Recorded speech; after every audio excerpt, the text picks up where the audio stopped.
Баршаңызға сәлем, сіздермен Арайлы, менің каналыма қош келдіңіздер. Сіздермен ерекше дәмді болатын баялдыдан жасалатын, орысша айтқанда тещин язычкидің рецептісімен бөлісетін боламын. Осылай баялдыларымыз алдын ала жуып дайындап аламыз.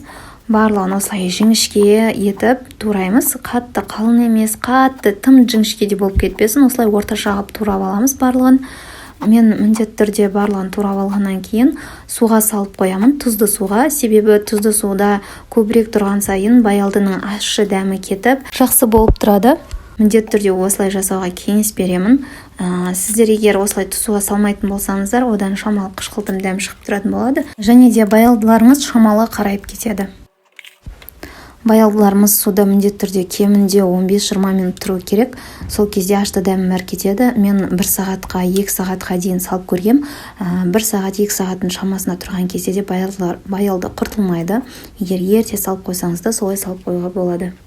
Баялдыларымыздың ортасына жағатын соусымызды әзірлейміз. Ол үшін аскөкпен сарымсақ және майонез қажет болады. Мен аскөктерімді осылай сабақтарынан, үлкен сабақтарын алып тастап, кіші сабақтарымен жапырақтарын қалдырып алдым.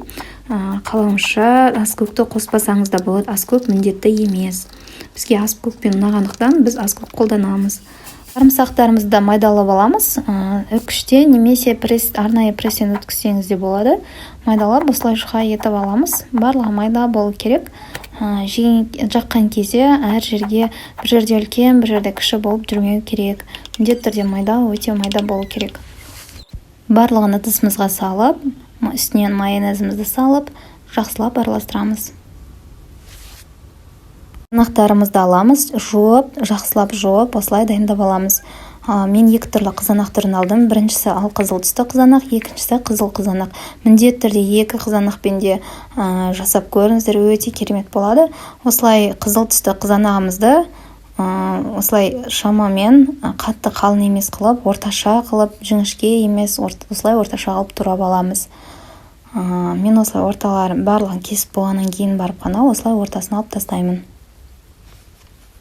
Менде баялдылар шамамен 1 сағат уақыт арасында тұрды. Енді үстінен тарелкамызды алып, осылай баялдыларымызды шығарып, салафан майлықтарға немесе осындай мен салфеткаға шығардым. Салфеткаға осылай барлығын жайып шығамыз. Мен шамалы осылай сыңқырап жеріп, барлығын қойып жайып шықтым.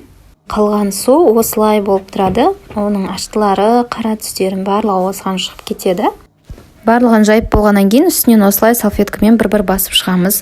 Суын жақсылап кетіріп аламыз. Суын кептіріп құрғатып алғаннан кейін табамызға майымызды құйып, осылай мен жұмыртқаға аунатып пісіретін боламын. Кляри деп атады. Осылай аунатып, содан кейін барып құйыратын боламын. Осылай 2 жағынан аунатып болғаннан кейін табамызға салып, қызып тұрған майымызға қуырып алатын боламыз. Табамыздың оты тым қатты емес, тым жай емес, орташа отта болуы қажет. Сол кезде асты күймей, ортасында пісіп, өте жақсы болып шығады. Міндетті түрде солай пісіріп көріңіз. Міндетті түрде осы клярите пісіру шарт емес, жұмыртқасыз да пісірсеңіз болады. Жұмыртқамен пісірсеңіз, сыртында осындай жұмыртқаның сарылары болмайды, дәмі шамалы өзгеше болады. Бірақ егер қонақ күтетін болсаңыз, жұмыртқасыз пісіргеніңіз дұрысырақ болады. Себебі жұмыртқамен пісірген кезде сыртында осындай сарылау нелер шамалы шығып тұрады. Сәнін бұзады десеңіз, егер қонақ күткен кезде жұмыртқасыз пісіре берсеңіз де болады. Дастарханы сәнді болып көрінгенін қаласаңыз. Әрине өз қалауларыңызша өзгертіп жасай бересіздер. Және де ұзынша етіп турап, солай сәндеп рулет сияқты орап жасасаңыздар да болады. Әртүрлі ғып жасап көруге болады. Қуырылған баялдыларымызды осылай майлыққа, салфеткаға шығарғаныңыз дұрыс болады. Салфетка бізге майын сорғытып беретін болады. Мен осылай 2 тарелкаға бөліп аламын. Енді баялдымызды алып, оған үстіне алдын ала дайындалған соусымызды жағамыз, үстінен қызанағымызды қойып, тағы да соус жағып, бетінен баялдымызбен жабыңқыраймыз. Осымен біздің салатымыз дайын болды. Мен барлығынан салат жасамадым, жартысын қалдырып қойдым. Жай сол күйінде ғана ұсынатын боламын. Себебі бізде баялды мен қызанақты және брынзаны қосып жегенді өте қатты ұнатады. Міндетті түрде солай ұсынып көріңіз.